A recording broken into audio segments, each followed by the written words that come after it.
will be paying off that, paying to your shareholders. Further, this gives people who purchase those shares a personal incentive to see you succeed. This is powerful because if I'm a student, if I'm a recent grad, if there were other people who could give me warm introductions to jobs, that would be awesome. That would be amazing. That would be powerful. I want to see that because I think that there is a disjoint now. If you align the incentives of the people holding the value, in this case the shares, and the incentives of the students, then you have the potential for something that is really powerful. So, this is the future, which is freedom, which is flying out there, which is rising up. I think that we do have the potential to choose what sort of future we are going to be living in. Whether we seek control of water, or clean air, or our future income through loans, to central authorities, to a central bank, to a large corporation, or whether we can take that back for ourselves. And that way, we can start transferring value such that it actually empowers all of us and gives us all a chance to learn, to live, and to own our own lives. Thank you.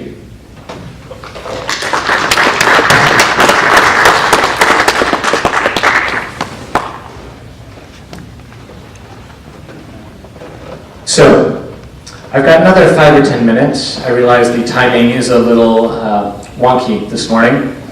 So I actually wanted to elicit any questions you have about securitizing non-traditional financial instruments to the blockchain. Yes? So are you looking at offering or tokenizing individual, let's say an individual student, or are you looking at a fund where you would then tokenize a fund of several students? And how is that going to, I guess if you're doing an individual student, then you have a direct relationship, but then of course your risk increases tremendously because you're talking about one student, what if he dies, he got hit by a bus. Yes, exactly. These different risk-adjusted factors. Wonderful question. One student versus a mutual fund or a collective abstraction of funds. So yes, the way we're structuring it right now is similar to an Indiegogo or a Kickstarter for individuals. But as participation grows, the way I see it going is funds. Because maybe you want to say, oh, look, there's a fund of MIT students with 3.9 GPAs in comp sci. That sounds like a good investment. So when you have those abstractions, then you get some really interesting things. And because of the power of the individuals, rather than just taking out a loan from any large bank, the ability to say, hey, my personal money is going to fund the top MIT students, or these UW students, or these people with good prospects. Those great students are going to get rewarded for their good choices, their good academics, because they can raise money cheaper on this platform than through traditional loan. Great question. Thank you. Could you explain how future income functions differently from debt? Like if I'm a student and I want to pay for school, how would that be different for me? Yes. So the way it functions differently is debt, money now, interest rates, more money later, payments, etc. The way this functions differently is you're going to have a known period of time when you're paying off. And you may have done all the mathematics for paying off your student loans. Virtually every student I've talked with has not done that. They just signed it and then prayed. So the difference is you have a set period of time, 5 years say, and you know that 10% of your income is going to go to pay off your shares. The benefit for you is that you have very clean numbers. You know exactly how long it's going to be. You know exactly how much you're going to be paying in terms of a percentage. There's not going to be this variable interest rates or, oh, well, on page 73 of this packet, you actually signed something differently. The benefit to you, of course, is that you also have people out there who want to see you do good. If you make more income, if your income later is higher, you'll be paying more money to those shareholders. So they have an incentive to see that you make more money. And if you're making more money, you're going to be paying slightly more, but only as a percentage. Thank you. Yeah.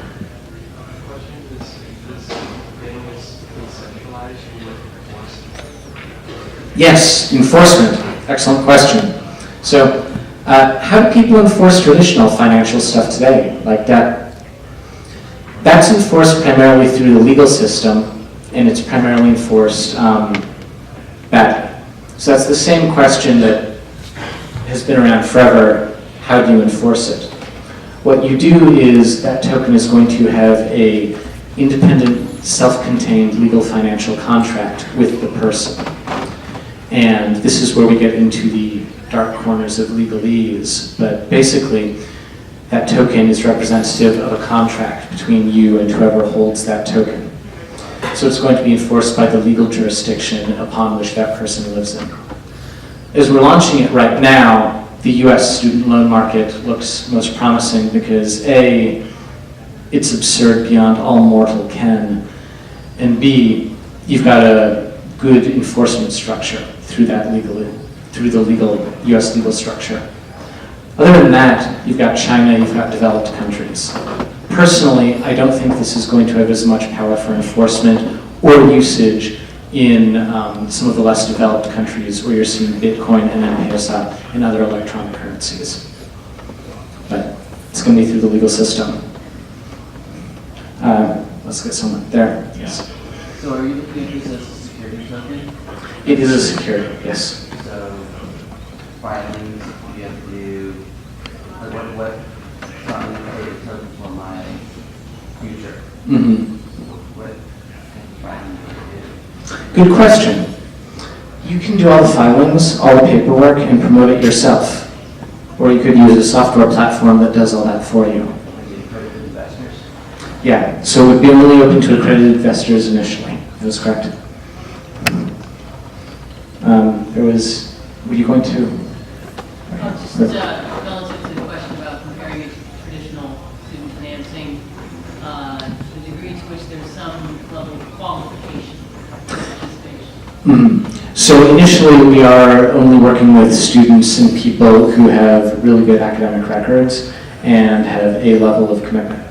So, and getting back to your question a little bit, we want to target initially college seniors in those desirable fields, desirable majors, because they have the most ability to raise money at the lowest cost to them in relation to traditional student debt. Yes? All right, so yeah, I think that answers a portion of the question I was going to ask. It seems like there's a lot of uncertainty, so it seems like you would be targeting students who understand what you're doing. Next thing too is it seems like you're trying to target niche markets for these finance students.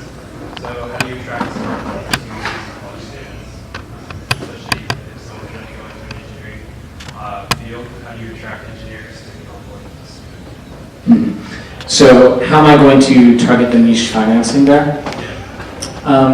So the answer is basically initially you go niche, but then it'll expand out from there, just like every other market, every other company, every other financial instrument. The way you're going to attract smart money is with those investors, there are already some peer-to-peer loan platforms with different interest rates. So there are the accredited investors out there. Also, the students themselves have an incentive because they don't want to be paying more than they possibly can for money. So you're working on them because they're going to be promoting their page and promoting on their social media. This doesn't assure us that we're going to get only smart money, and that's a liability the entire crypto community is facing right now.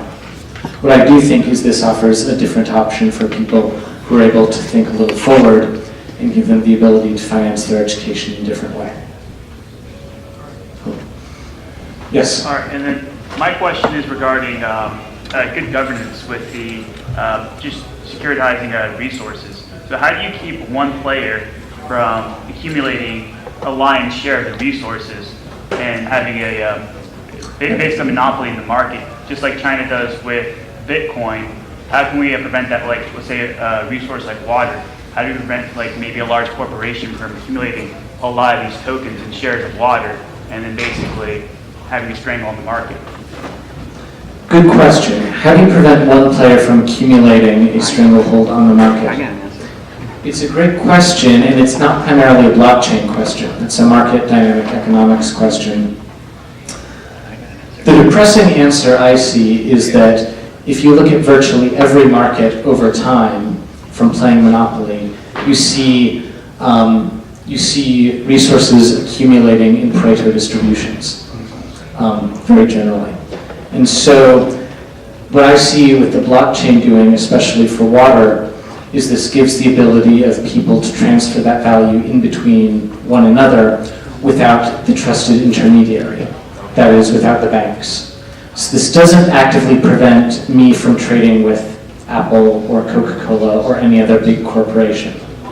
But it does give us the possibility for me to transfer value with you without involving Chase or Wells Fargo. So, not a perfect solution there. So, the system of selling future shares of yourself works in theory when you talk about actors who are selling and properly value themselves, and buyers who are interested in actively participating in their investment. And we've seen in existing markets that's not the case. You have maybe 1% of investors who are actually activist investors. You have maybe 5 to 10% of sellers who actually know what their investments are. And so the